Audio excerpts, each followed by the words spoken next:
Bonjour, alors ça me fait vraiment plaisir de vous retrouver aujourd'hui pour cette 4e semaine où je fais des lives Facebook tous les jours pour vous permettre, d'avoir des réponses à vos questions en ce qui concerne en général le regard des autres, l'authenticité, comment faire pour se sentir libre d'être qui on est quand on veut et comme on veut.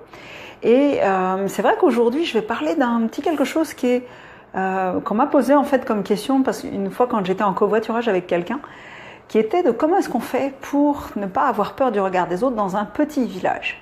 Parce que oui, le truc c'est que dans un petit village, en général, le monde est petit et donc tout le monde regarde tout le monde et comment on se fait pour se débrouiller avec ça. Donc ça c'est ce qu'on va voir aujourd'hui et demain, on va voir justement dans le live demain, on va voir quand on se dit des petites phrases qu'on se dit à l'intérieur de soi-même comme c'est quoi j'avais marqué déjà? Ah oui, il y a quelque chose en moi qui ne va pas. Il y a quelque chose en moi qui ne va pas. T'es pas assez bonne, t'y arriveras pas, etc. Toutes ces petites phrases qu'on se dit intérieurement et qui, si jamais on les change, ça peut changer énormément de choses.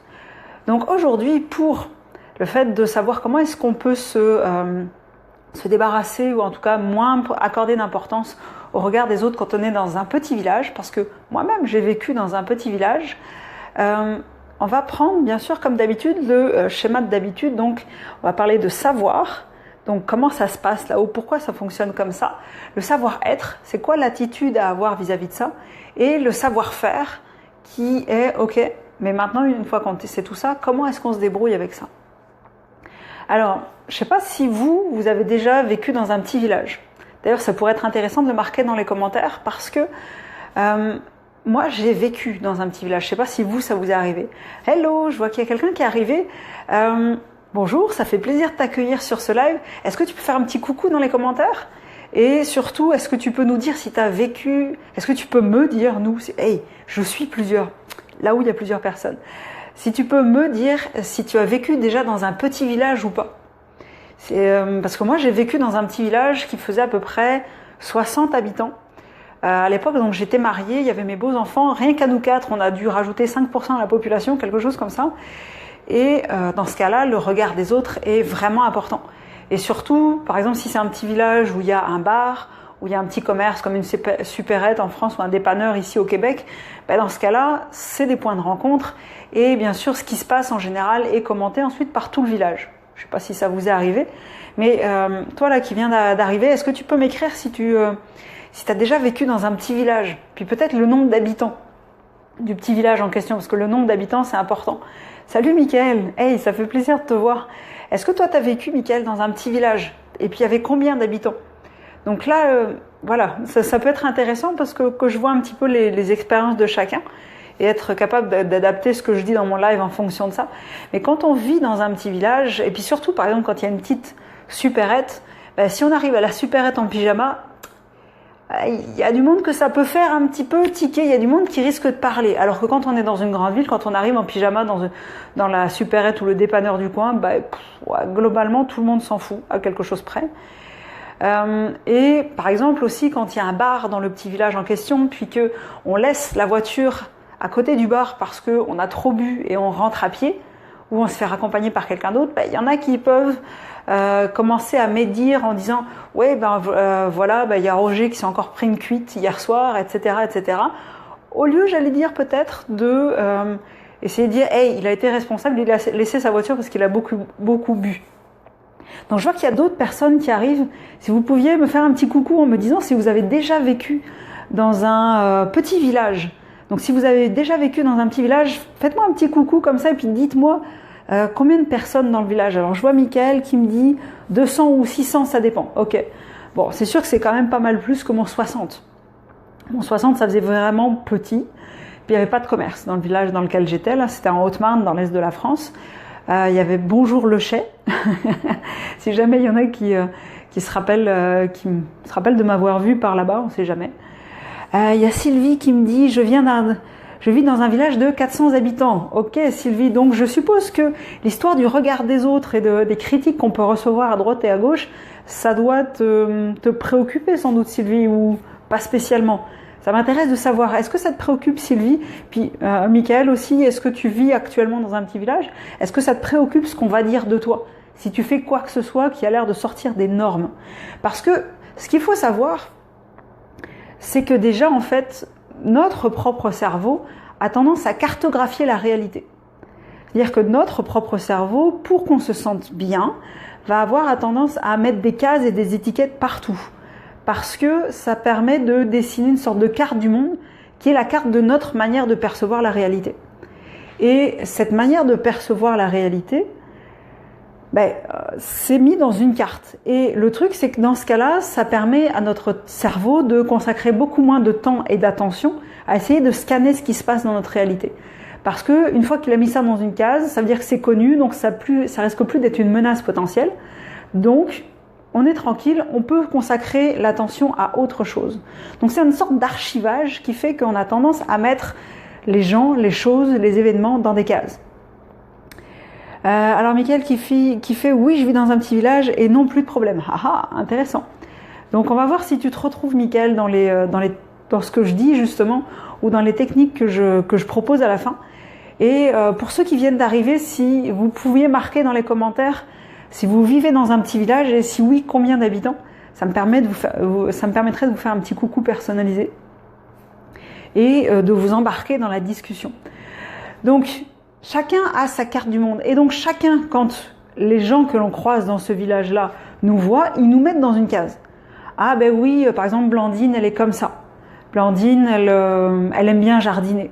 Blandine, elle a tendance à être joviale, facile d'accès, etc. Ou Blandine, c'est un ours au féminin et elle parle à personne. Donc on met les gens dans des cases. En plus, plus on voit les gens souvent, plus on a tendance à conforter la case dans laquelle on les a mis. Alors je vois Sylvie qui me fait « Eh oui, très, d'autant plus que je suis propriétaire de commerce. Alors mon attitude se doit d'être correcte, je dois garder pour moi mes opinions. Sinon... » Ah, il n'y a pas de suite dans le commentaire, peut-être que tu étais en train d'écrire Sylvie. Alors, j'aime bien le « je me dois d'être correct » que tu viens de marquer Sylvie, parce que c'est là que c'est intéressant justement de voir un petit peu les dynamiques. Parce que dans un petit village, le truc c'est qu'il y a un ensemble de règles qui ont été établies pour, entre guillemets, maintenir la bienveillance dans la communauté. Et ces règles-là, elles sont tacites, c'est-à-dire que personne n'en parle, mais tout le monde les suit. Et donc, le problème, c'est que... Oui, gare à ta clientèle, ok Sylvie. Donc, le problème, c'est que en général, quand on transgresse ces règles-là pour agir davantage comme ça nous chante, le truc, c'est que la majorité les gens qui les suivent, à ce moment-là, réagissent parce qu'on se permet de faire quelque chose qu'ils aimeraient faire la plupart du temps. C'est-à-dire, on ne dit pas d'être impoli, on ne dit pas de renvoyer chier les gens ni quoi que ce soit, c'est juste les règles que, a priori, tout le monde suit pour la normalité. Si on se permet de les transgresser, dans ce cas-là, c'est comme de la jalousie quelque part, parce que comment ça se fait que lui ou elle se permet de faire ça? Et d'ailleurs, au passage, là, je vois Mickaël qui a partagé le live. Merci beaucoup, Mickaël. Si vous pensez que ce que je dis là, ça vous intéresse, si ça vous intéresse, ça veut dire que ça peut intéresser d'autres mondes que vous connaissez. Et dans ce cas-là, partagez le live sur votre page Facebook. Puis à chaque fois que vous m'entendez dire quelque chose que vous aimez bien, lancez-moi un petit pouce, un petit cœur ou quelque chose comme ça. Comme ça, ça va me permettre de savoir qu'est-ce qui, en temps réel, vraiment, plus que les commentaires qui permettent de poser des questions, mais qui sont un peu en décalé. Ça me permet de savoir en temps réel si ce que je dis, ça vous impacte, si ça a tendance à vous parler ou pas vraiment. Et donc pour revenir aux règles, je ne sais pas si vous êtes d'accord avec moi, mais en général, si on transgresse ces règles tacites, dans ce cas-là, j'ai vu un petit pouce qui volait. Si on transgresse ces règles qui sont tacites, les gens vont avoir tendance à nous jalouser quelque part, et c'est pour ça qu'ils vont nous critiquer, parce que comment ça se fait qu'ils se permettent de faire ça alors que moi, j'estime que je ne peux pas me le permettre. Et dans ce cas-là, c'est ça qui amène déjà un certain nombre de critiques, parce que c'est l'histoire du miroir négatif dont je parlais dans le premier live que j'ai fait il y a 3 semaines. C'est-à-dire que on va réveiller chez eux quelque chose qu'ils n'ont pas réglé parce qu'ils sont en conflit interne, ils sont en problème de cohérence ou d'incohérence dans ce cas-là, entre les règles tacites qu'ils pensent qu'ils sont censés respecter et ce qu'ils ont vraiment envie de faire pour se sentir davantage bien. Et dans ce cas-là, ils vont projeter la critique à l'extérieur d'eux-mêmes parce que ça évite de se remettre en question. Alors il y a Daniel qui vient de partager, merci beaucoup, c'est vraiment super Daniel.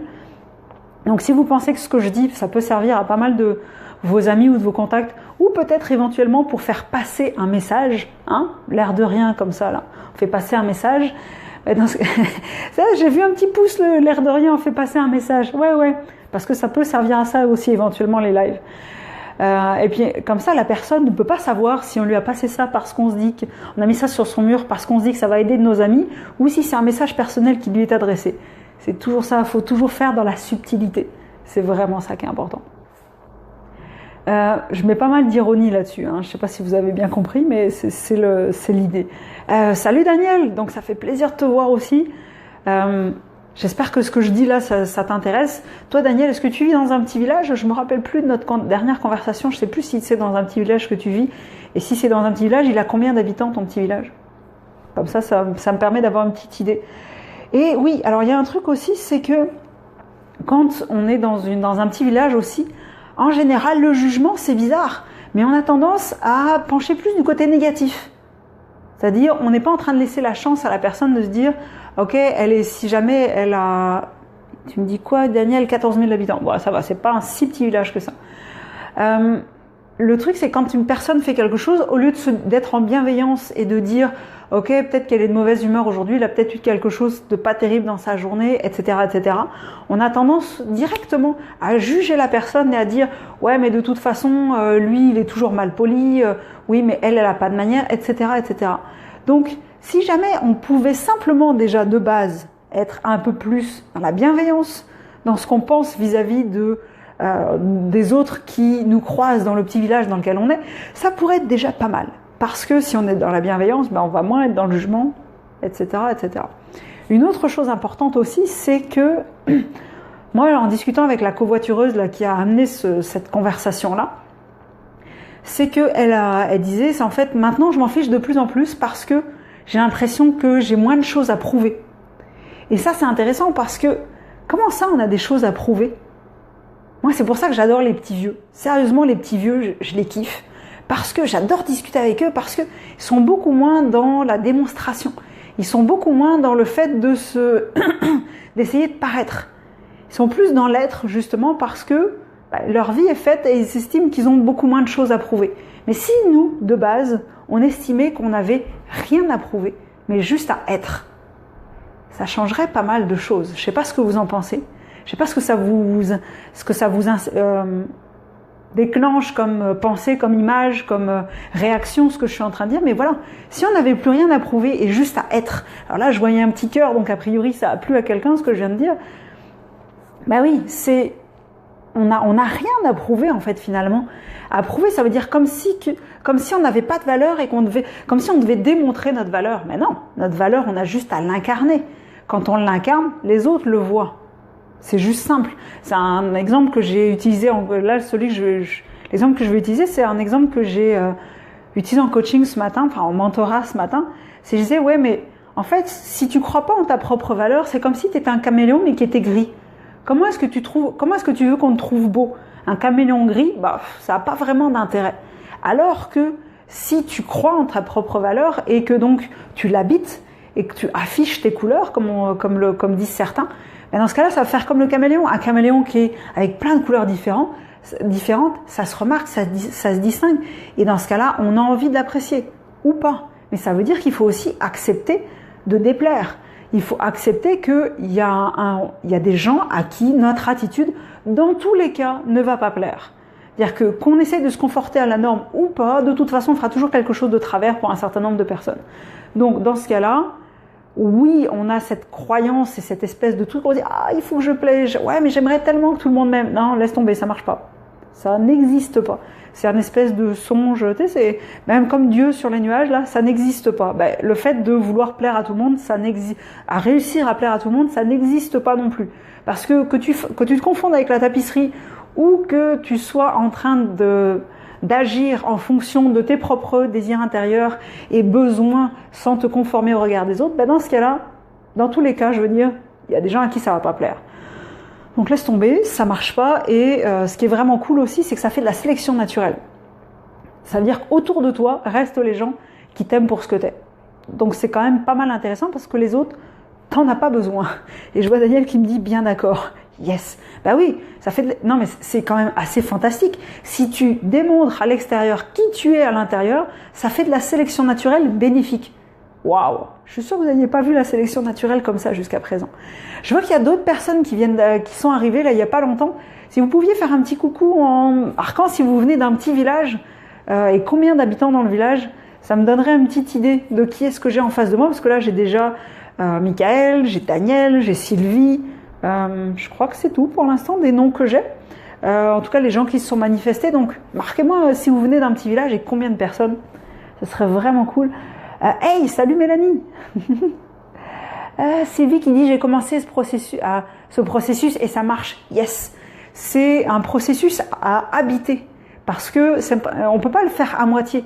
Soit on se met dedans, soit on ne se met pas dedans. Mais si on est à moitié, en général, les gens perçoivent l'ambiguïté. Et nous, quand on va chercher des critiques négatives dans le regard des autres, c'est ce qu'on perçoit. Ça, pareil, si vous voulez en savoir plus, allez sur le live du 3 avril dernier. Vous allez avoir davantage d'éléments là-dedans au niveau du miroir négatif. D'ailleurs, quelque chose que je vais faire aussi, c'est le 17 mai prochain, je vais bientôt mettre sur la page l'endroit pour s'inscrire. Je vais faire une conférence web gratuite que je vais appeler de la peur du regard des autres à la fierté d'être authentique. Donc, qu'est-ce que moi j'ai trouvé dans mon parcours de vie pour arriver à passer de quelqu'un qui est timide, qui a peur du regard des autres, qui se fait mettre de côté, à quelqu'un qui aujourd'hui est capable de rentrer quasiment en relation avec n'importe qui. Donc, c'est quand même intéressant. Je pense que ça pourrait vous intéresser. Qu'est-ce que je voulais mettre d'autre ? Ah oui, dernière chose. Pour le savoir, c'est aussi, en général, on a peur de ce qu'on fait pour les autres. Ben oui, parce que si on a peur d'être critiqué, c'est peut-être parce que nous aussi, on juge beaucoup les autres. Juger, ça ne veut pas dire critiquer à haute voix. On s'entend ? Juger, ça veut dire, dans sa tête, mettre une étiquette sur les autres. Ah, mais lui, il est comme ça. Ah, tiens, il est comme ça. Lui, ah, tiens, lui, je ne savais pas qu'il était comme ça. Ça, c'est mettre des étiquettes, c'est mettre des jugements. Et aussi, ça peut être le fait de médire sur les autres quand ils sont pas là. Et là, pas bien, arrêtez ça tout de suite. Et ça peut être aussi le fait de ne pas dire à haute voix, ne pas dire en public des critiques sur les autres, mais par contre, quand on est avec son conjoint à la maison, c'est là qu'on va commencer à dire « Hey, t'as vu un tel ce qu'il a fait ?» etc., etc. Ou c'est dans ce cas-là, entre amis, par exemple, quand on est autour d'un verre et qu'on discute, on commence à dire des choses sur le dos des gens qui ne sont pas là. Ben, comme on a cette attitude-là vis-à-vis des autres, il y a plus de chances qu'on ait tendance à anticiper cette attitude-là vis-à-vis de nous. Donc ça peut être intéressant de se mêler de ses affaires.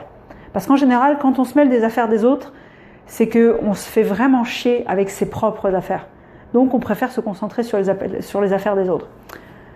Pas un signe de truc vraiment super cool. Je sais pas ce que vous en dites, mais en général, les gens qui critiquent sans arrêt les autres et qui sont toujours en train de médire sur les autres, leur vie, elle est pas terrible. En tout cas, c'est pas vraiment une vie que vous avez envie de vivre. Et sachez toujours aussi que quand quelqu'un vous critique, ce qu'il dit vis-à-vis de vous, tiens, je vois que ça intéresse du monde. Quand quelqu'un vous critique, sachez toujours que ce qu'il dit vis-à-vis de vous, il en dit 10 fois pire vis-à-vis de lui, au niveau du jugement et de la férocité avec laquelle il se juge. Donc vous n'avez vraiment pas envie d'être dans ses baskets. Donc au niveau du savoir-être, déjà première chose, c'est de s'occuper de ses affaires et de s'occuper de son nombril et de progresser soi-même au lieu d'essayer de se comparer aux autres. Parce qu'en général, on se compare aux autres pour essayer de se rassurer. Arrêtez d'essayer de vous rassurer. Comparez-vous par rapport à vous-même et à votre propre comparez-vous. Et je suis désolée, je viens de faire un truc que je déteste. Pas bien, non. Je me donne de la bienveillance à moi-même. Je viens de tomber dans un travers que j'avais il y a quelque temps encore, qui est le fait d'avoir tendance à être moralisatrice, parce que je l'étais vis-à-vis de moi-même. Et là, ce que je viens d'arrêter, machin, etc., je viens de me voir faire, puis je viens de faire « Oh my God !» T'es retombé dedans. Ok, tout va bien, t'es retombé dedans, mais tu sais que c'est pas là que tu veux aller. Donc, dans ce cas-là, je vais m'inclure dedans. parce que j'en suis toujours quelque part un petit peu là, c'est justement arrêtons de nous comparer aux autres. La meilleure comparaison qu'on puisse faire, c'est vis-à-vis de nous-mêmes et le cheminement que l'on a fait jusqu'à présent. Je ne sais pas si vous êtes d'accord avec ça, si ça vous parle à ce que je suis en train de dire, mais la meilleure comparaison qu'on puisse avoir, c'est vis-à-vis de nous-mêmes. Ensuite, c'est le fait de se mettre en mode téflon, parce que le mode téflon, là, ça me passe au-dessus, parce que quelqu'un qui nous critique, la critique a plus à voir avec lui qu'à voir avec nous. Si vous ne savez pas pourquoi je dis ça exactement, allez voir dans le live du 3 avril où je parle du miroir négatif, et je vous donne rendez-vous aussi donc dans la conférence web gratuite que je vais faire le 17 mai, pour lequel je vais mettre bientôt comment vous inscrire pour réserver votre place. Dernière chose que je voulais dire, c'est que, ah oui, et on a tendance à dire, oui, mais s'il n'y a que moi qui fais ça, le fait de ne pas être en mode critique, d'être en mode bienveillance, qu'est-ce que ça va changer? Ça ne va rien changer, il n'y a que moi. Ça, c'est faux. Parce que quand on se met dans ce mode-là, ben dans ce cas-là, d'une manière ou d'une autre, les gens finissent par s'en rendre compte. Ce qui fait qu'ils vont nous caser, eux, ils vont nous mettre, comme je disais dans la première partie, là, ils vont nous mettre, dans leur carte du monde, va être la personne qui va être bienveillante. Donc c'est quand même assez cool comme case où on nous met, même si y a des fois où on ne sera pas bienveillant parce qu'on est humain. Mais ça veut dire que ces personnes-là vont avoir tendance à venir se confier à nous si jamais elles ont quelque chose où elles savent qu'elles ont besoin de bienveillance. Donc ça augmente la chaîne et justement on donne l'exemple au lieu de se conformer à l'espèce de masse, le troupeau, enfin bref. Mais vous n'avez pas envie d'être dans le troupeau. Ouais, je pense, parce qu'en général le troupeau, on ne sait pas trop où est-ce qu'il va. En tout cas pas dans la direction dans laquelle on avait envie d'aller. Et au niveau du savoir-faire, avant de parler du savoir-faire d'ailleurs, si vous trouvez là que ce que je viens de dire vous est vraiment utile, vous intéresse vraiment, partagez la vidéo, parce que comme ça il y a d'autres personnes qui vont pouvoir assister à la discussion et il y a d'autres personnes qui vont pouvoir la voir après coup, et dans ce cas-là ça va les aider et eux aussi vont pouvoir éventuellement partager cette vidéo, etc., pour que ça touche davantage de monde et que ça permette de libérer davantage de monde du regard des autres, parce que c'est quand même ça mon objectif. Sylvie qui dit bienveillance, pas facile à faire pour tout le monde, mais j'y travaille. Oui, parce que c'est plus facile à être bienveillant envers des gens qui a priori nous paraissent gentils que des gens qui nous paraissent méchants. Mais pourquoi? Parce qu'on a du mal à être bienveillant vis-à-vis des parties de nous qu'on a l'impression qu'ils sont pas bien, plutôt que des parties de nous qu'on a tendance à dire ça c'est bien. Sauf que le jugement de valeur, bien ou mal, il a aucun espèce d'intérêt. Et c'est pour ça que justement, plus on va être bienveillant vis-à-vis de nous et vis-à-vis des parties de nous qui vont manquer d'amour et qui vont manquer d'attention, plus on va être bienveillant envers les autres, parce que ces gens-là, s'ils sont en train de juger, ils sont en train de nous juger, de nous critiquer, ça veut dire qu'il y a quelque chose à l'intérieur d'eux qui va pas bien. Donc c'est à cette partie-là qu'on apporte de la bienveillance. Plus les gens sont méchants, plus ils ont besoin de bienveillance, parce que ça veut dire qu'à l'intérieur, c'est vraiment le bordel.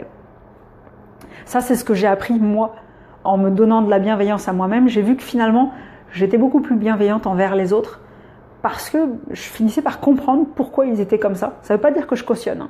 Je mets mes limites aussi, mais je finissais par comprendre pourquoi est-ce qu'ils se comportent comme ça. Donc, comme je disais, premier savoir-faire, c'est le fait de changer son comportement. C'est-à-dire changer son comportement vis-à-vis des autres. Déjà, leur laisser une chance. Quand quelqu'un il vous croise puis qu'il vous dit pas bonjour, non, je recommence. J'étais en train de retomber dans ce que j'ai dit tout à l'heure. Quand quelqu'un il nous croise et qu'il nous dit pas bonjour, au lieu de se dire que comment ça, je sens le fioul, ouais, non mais de toute façon, lui ou elle, il est hautain, ouais, mais lui se met à péter plus haut que son cul ou quoi que ce soit, on peut peut-être se dire déjà de base qu'il est peut-être dans une mauvaise journée et qu'il a envie de dire bonjour à personne. Ça nous arrive, donc ça peut arriver aux autres. On peut peut-être se laisser une chance de... voilà, tu sais, je veux dire, des fois on ne fait pas certaines choses, c'est pas qu'on pense à mal, c'est pas qu'on veut emmerder le monde, c'est juste qu'on le sent pas. On peut se laisser une chance d'être bienveillant envers les autres. Définition de la bienveillance. Ok, Daniel. Comment est-ce que je pourrais définir ça, la bienveillance? La bienveillance, en fait, c'est le non-jugement. C'est le fait de se dire, ok, par exemple, moi je donne un exemple de bienveillance. quand on voit quelqu'un qui est méchant vis-à-vis de nous dans une critique, déjà de base on met sa propre limite, parce que c'est pas parce qu'on va être en mode téflon qu'on n'a pas à dire à l'autre qu'il exagère. Donc déjà de base on met sa limite en disant j'accepte pas que tu me parles sur ce ton-là. Moi j'estime que je mérite d'être respectée, donc tu me parles différemment. Ensuite, la bienveillance vis-à-vis de cette personne-là, dans ce cas-là, c'est à l'intérieur, se dire que, ok, je comprends que cette personne-là, si elle me dit ça, c'est que à l'intérieur, c'est vraiment pas chouette et que ça vient vraiment brasser quelque chose qui est vraiment pas confortable à l'intérieur, sinon elle réagirait pas aussi violemment. Donc c'est juste se dire, ok, je comprends ton état intérieur et même si je mets ma limite parce que j'ai à me faire respecter, je t'envoie beaucoup d'amour parce que c'est ça qui manque à cette partie-là à l'intérieur de toi qui réagit si fort quand je suis en train de faire ceci ou cela. Et donc, je ne sais pas si ça répond à ta question, Daniel, mais vraiment pour moi, la bienveillance, c'est la compréhension, le fait de comprendre ce qui se passe, d'accepter, de voir ce qui se passe, d'accepter et d'envoyer de l'amour, donc à soi ou à l'autre. Inconsciemment, on s'entend que si on se met à lui faire un câlin, si la personne n'est pas vraiment adepte de ce genre de pratique, elle risque de nous regarder bizarrement.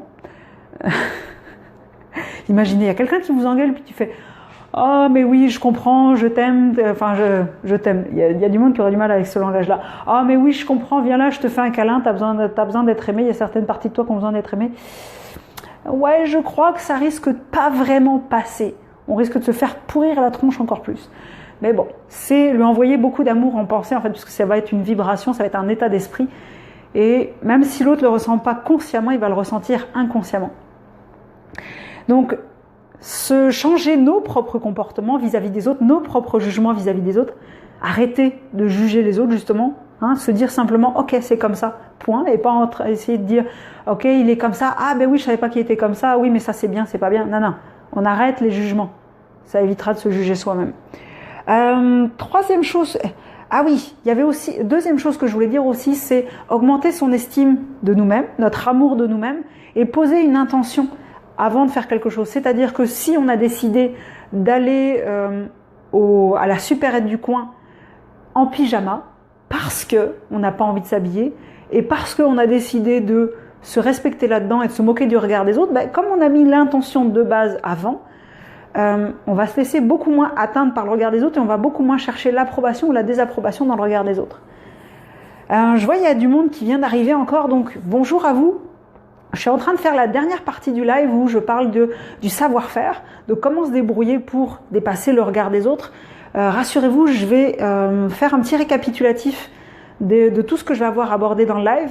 Et si jamais vous avez des questions, d'ailleurs ceux qui écoutent aussi depuis plus longtemps, si vous avez des questions, des petits scénarios en fait où vous voudriez me poser des questions, allez-y, marquez dans les commentaires. Et même si la vidéo est terminée, vous pourrez venir le marquer dans les commentaires quand même. Voir dans les messages privés si c'est vraiment quelque chose qui vous met inconfortable de venir le marquer dans les commentaires. Il y avait aussi, on peut aussi commencer à s'affirmer à l'extérieur du village parce que ce qui est difficile, justement, comme je l'ai expliqué au début, c'est que chacun a sa carte du monde dans sa tête qui est bien établie. Le problème, c'est quand on change, quand nous, on vient à changer de comportement, on vient à heurter la carte du monde de la personne, sa perception de la réalité. Donc, elle est obligée de changer. Et en général, l'être humain n'aime pas le changement. Donc, ça veut dire que ça l'emmerde de devoir changer sa perception de la réalité. Donc, il y a des gens qui vont faire comme si ils ignoraient votre changement de comportement. Il y en a d'autres qui vont y résister. Il y en a d'autres qui vont l'accepter. Donc, un moyen plus simple de commencer à s'affirmer et à prendre confiance dans le fait de s'affirmer en dehors du regard des autres, c'est d'aller dans des endroits où on ne nous connaît pas, ou d'aller dans une grande ville et de faire ça au milieu d'une foule qui ne nous connaît pas. Parce que ces gens-là, ils vont rester 5 secondes dans notre vie, à quelque chose près. Donc, qu'est-ce qu'ils pensent de nous? On s'en fout. Si jamais ils pensent quelque chose de nous, ça a à voir avec leurs propres croyances. Donc, c'est pas grave.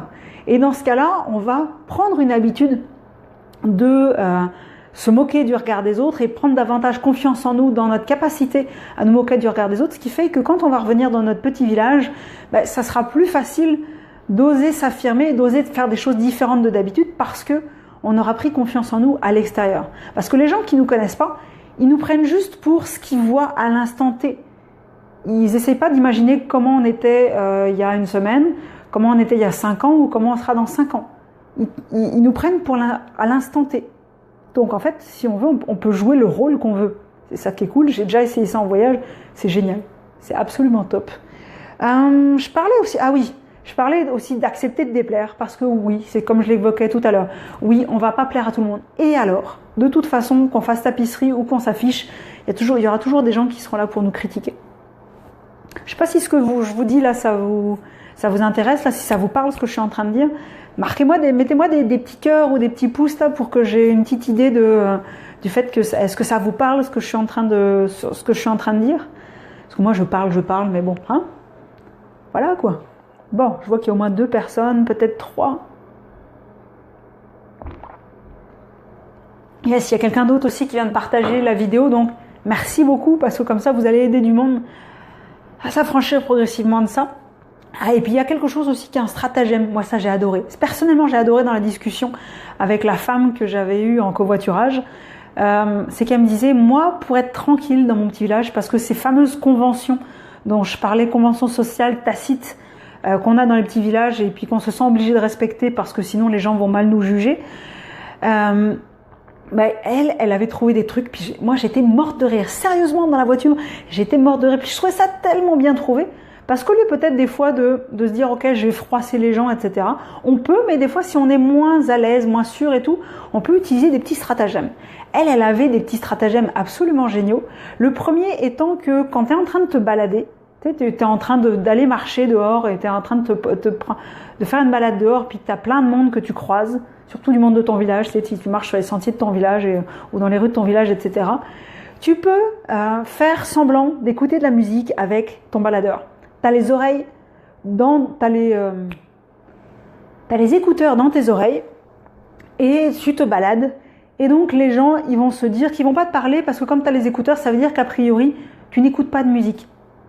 Donc c'est un moyen de t'isoler dans ta bulle, puis comme ça si jamais quelqu'un te parle ou quoi que ce soit et puis t'avais pas envie de répondre et qu'il te le reproche plus tard, tu disais que t'écoutes de la musique.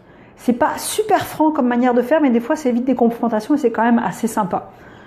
Et puis sinon, tu fais juste un signe de la main et puis tu fais « Ah, j'ai besoin de ma bulle ». Si les gens ne comprennent pas, ça c'est leur problème. Ça veut dire qu'eux ne savent pas qu'est-ce que c'est s'isoler dans leur bulle et ça veut dire aussi que dans ce cas-là, ils n'acceptent pas des moments d'être indisponibles aux autres parce qu'ils ont l'impression qu'on va les rejeter. Donc ça c'est un autre, j'allais dire quelque part, c'est un autre problème. Elle, ce qu'elle faisait aussi, c'est que quand il y avait la rue principale de son village puis qu'elle se promenait dessus, par exemple l'été et que tout le monde est dehors parce qu'ici il y a des comment on appelle ça, des galeries devant les maisons, il y a des sortes de petits patios un peu ombragés et les gens mettent leurs chaises là puis ils sont là puis ils discutent puis en même temps ils regardent la rue. Donc commencer à regarder la rue, commencer à saluer tout le monde qui est dans sa chaise en train de jaser puis qui veut commencer à te taper la discute etc. T'as pas forcément envie et donc elle ce qu'elle faisait c'est qu'elle faisait comme si elle était au téléphone. Elle était avec son téléphone portable, puis elle faisait comme si elle était en train d'entretenir une conversation. Ce qui fait que quand la personne la saluait, elle faisait « Hey, salut, désolé, tu sais ». Donc ça aussi, je sais que c'est pas super franc comme technique, mais en même temps, il y a des moments, tu sais, quand t'as pas envie de froisser trop de monde non plus, tu sais, c'est ménager un peu la chèvre et le chou. Pas grave, là, je veux dire, il n'y a pas mort d'homme de faire ça, là. Enfin bon, je sais pas ce que t'en penses, hein, mais il n'y a pas mort d'homme, puis ça peut sauver quand même des situations assez sympathiques. Donc, voilà, je vais faire demain, avant de faire un petit récap de ce que je viens de dire aujourd'hui, demain il va y avoir un live Facebook, donc à 12h30 aussi, sur comment c'était quoi la phrase là qu'on m'a dit en appel hier, c'était ah oui, il y a quelque chose chez moi qui ne va pas. Ou tout ce genre de petites phrases sympathiques qu'on peut se dire du style je suis nul, non mais j'ai un problème, il faut que je me reprenne, etc. Bon, il faut que je me reprenne, c'est pas si pire, mais bon, je suis nul, j'y arriverai jamais, etc. Donc, comment faire pour changer ces petites phrases intérieures qu'on a? Parce que c'est aussi beaucoup de jugement vis-à-vis de nous-mêmes, mais pas vraiment beaucoup de bienveillance. Donc, pour terminer ce live, si je récapitule, pour aller plus vite, je vais prendre mon petit carnet de notes où j'avais marqué de quoi je voulais vous parler. C'est que chacun a une carte mentale du monde. On a mis dedans ce qu'on a vu jusqu'à présent, notre manière d'appréhender la réalité, qu'est-ce qui a l'air normal. Et donc, on met les gens dans des cases. Parce que quand on met quelqu'un dans une case, ça veut dire qu'on le met dans potentiellement non dangereux. Et ça veut dire aussi que le cerveau est plus en alerte. Il vient en mode automatique. Sauf que quand on change de comportement, c'est-à-dire qu'on sort de la case. Et en général, le cerveau n'aime pas changer, surtout la partie subconsciente, etc. Donc on n'aime pas refaire la carte du monde. Donc il y a des gens qui vont résister à ça, qui vont dire non mais t'as pas d'allure, reviens comme t'étais avant, c'était très bien. Il y en a qui vont ignorer le changement, il y en a qui vont l'accepter. Il y a aussi le fait d'arrêter de se dire qu'on a quelque chose à prouver. On n'a rien à prouver, on a juste à incarner qui on est, on a juste à être. Et dans ce cas-là, l'intérêt c'est que, comme ça ne va pas plaire à tout le monde, ça va faire de la sélection naturelle autour de nous, et ceux qui vont venir vers nous, c'est ceux qui nous apprécient réellement pour qui on est. Les autres, on n'a pas vraiment envie de les avoir, c'est juste un espèce de faux sentiment de sécurité. Donc, pas besoin. Il y a aussi le fait que si on a des critiques, c'est qu'il y a dans les petits villages comme ça, il y a des règles de vie en communauté un petit peu tacites.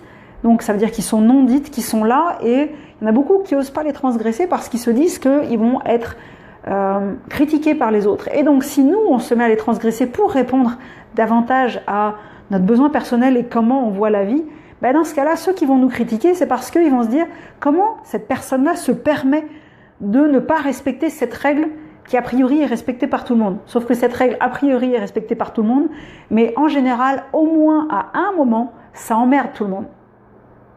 Donc, on ne dit pas d'envoyer balader tout le monde non plus, on ne dit pas d'être asocial complètement et de ne parler à personne, c'est juste qu'on peut s'accorder quand même le droit de temps en temps de déroger à la règle si ça doit répondre à un besoin personnel qu'on a, parce que notre besoin personnel, le satisfaire pour aller bien, c'est beaucoup plus important que de satisfaire un certain nombre de règles de courtoisie qui sont communément admises.